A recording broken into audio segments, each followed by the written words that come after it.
అందరికీ నమస్కారం. గ్రహ సందేశాలు ఛానల్ కి స్వాగతం. సింహరాశి వారికి జరిగే శుభాలు అశుభాలేంటో తెలుసుకుందాం. ఈ వీడియోని తప్పకుండా చివరి వరకు చూడండి. ఈ వీడియోని ఇంకా లైక్ చేయకపోతే వెంటనే లైక్ చేయండి.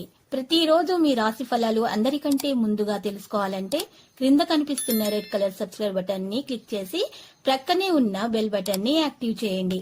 అలాగే వీడియోని తప్పకుండా మీ మిత్రులందరితో షేర్ చేయండి. ఈరోజు మీరు అందమైన స్త్రీతో జాలీగా గడుపుతారు. ఈరోజు ఆ అందమైన స్త్రీ వల్ల మీకు ఆకస్మికంగా ధన లాభం పొందే అవకాశం కూడా ఉంది. కుటుంబంలో సంతోషాన్ని నింపాలంటే మీరు వీలైనంత త్వరగా కోలుకోవాల్సి ఉంటుంది. క్రమంగా పరిస్థితులు మీకు అనుకూలంగా జరుగుతాయి. అత్త మామయ్యల నుండి మీకు మంచి ఆర్థిక సహాయం అందుతుంది, మద్దతు లభిస్తుంది. వైవాహిక జీవితం మెరుగవుతుంది. అయితే చాలా పనులు మీకు ఫోన్ల ద్వారానే పూర్తవుతాయి. ఈరోజు మీకు ప్రారంభంలో కొన్ని ఇబ్బందులు ఉన్నా కూడా తొలగించబడతాయి. వైవాహిక జీవితం మెరుగవుతుంది. కొన్ని ఇబ్బందులు ఉంటాయి కానీ అవి తొలగించబడతాయి. ఉద్యోగస్తులకు మంచి రోజుగా ఉంటుంది. ముఖ్యమైన కార్యక్రమాలు పూర్తి చేస్తారు. మంచి వార్తలను అందుకుంటారు. మనసు సంతోషంగా ఉంటుంది. మీకు మంచి మద్దతు లభిస్తుంది. ఇది మీ యొక్క రోజు మొత్తాన్ని కూడా బాగా గడిపేలాగా చేస్తుంది. స్నేహితుల సమస్యను పరిష్కరించడంలో సహాయం చేయవలసి ఉంటుంది. డబ్బు సంబంధిత సమస్యలు అధిగమించబడతాయి. ఈ రోజు కొన్ని విషయాలకు చాలా దూరంగా ఉండాల్సి ఉంటుంది. స్నేహితులతో పర్యటనకి వెళ్ళేటటువంటి అవకాశాలు ఉన్నాయి. ఈ రోజు ఆహ్లాదకరమైన వార్తలతో ప్రారంభమవుతుంది మరియు మీ ఇష్టానుసారం మీరు ఆదర్శవాద స్వభావం కోసము మీరు మీ ముఖ్యమైన విజయాలను సృష్టించగలుగుతారు. అలాగే ఈరోజు చూసినటువంటి సంబంధించినటువంటి విషయాల్లో మీరు చాలా జాగ్రత్తగా వ్యవహరించాలి. మరియు ఈరోజు చూసినట్లయితే వ్యవసాయదారులకు సాధారణంగా ఉంటుంది. వాతావరణం కాస్త ఇబ్బందులను కలుగచేసే విధంగానే ఉంది. మరి జాగ్రత్తలు వహించాల్సి ఉంటుంది.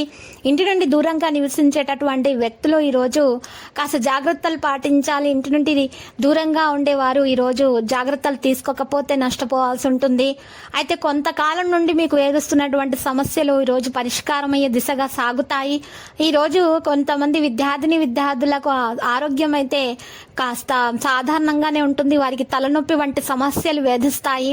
ఆలోచనాత్మకమైనటువంటి మార్పులు అనేవి జరుగుతాయి. వారు భవిష్యత్తులో మంచి మార్పులు తీసుకునే అవకాశం కూడా ఉంది. మరి పెద్దల యొక్క సహకారాలు వారు తీసుకోవాల్సి ఉంటుంది. ఇక లక్కీ సంఖ్య 49, లక్కీ కలర్ అయితే రూబీ. ఇక ఈరోజు పరిహారంలో 2 తమలపాకులను తీసుకోవాల్సి ఉంటుంది మరియు ఒక పచ్చకర్పూరం తీసుకోవాల్సి ఉంటుంది. 2 తమలపాకులను, ఒక పచ్చకర్పూరంను తీసుకొని ఇంకా 5 గరుడముకు కాయలు తీసుకోవాలి. మరియు నల్ల వక్కలు 9 తీసుకోవాలి. వీటన్నింటినీ కూడా ఒక ఎర్రటి బట్టలో ఉంచి మూట కట్టి ఆ మూటను మీరు చక్కగా మీ ఇంటిలో మధ్య రూమ్లో మీరు చక్కగా వేలాడదీయాలి. అంటే పైన వేలాడదీయాలి. అంటే మీ రూమ్లో నడినెత్తిన వేలాడదీయండి. ఈ విధంగా వేలాడదీసిన తర్వాత 2వ రోజు తీసేసి ఆ యొక్క మూటను పారే నీళ్ళలో వదలండి. ఈ పరిహారం చేయటం వల్ల మీ నెత్తి మీద ఉన్నటువంటి దరిద్రం మొత్తం తొలగించబడుతుంది. ఇక మీకు అన్ని శుభాలే కలుగుతాయి. ఆ తర్వాత మీరు చక్కగా నరసింహస్వామి ఆలయ దర్శనం చేసుకోండి. మీకు అన్ని శుభాలే కలుగుతాయి. ప్రతిరోజు ఈ విధంగా రాశి ఫలాలు తెలుసుకోవడానికి వీడియోని తప్పకుండా లైక్ చేయండి. క్రింద కనిపిస్తున్న రెడ్ కలర్ సబ్స్క్రైబ్ బటన్ ని తప్పకుండా క్లిక్ చేయండి. లైక్ మరియు సబ్స్క్రైబ్ చేసిన వారికి ఈ రోజు ఏదో ఒక శుభవార్త వినాలని నేను దేవుణ్ణి ప్రార్థిస్తున్నాను. Thank you for watching this video.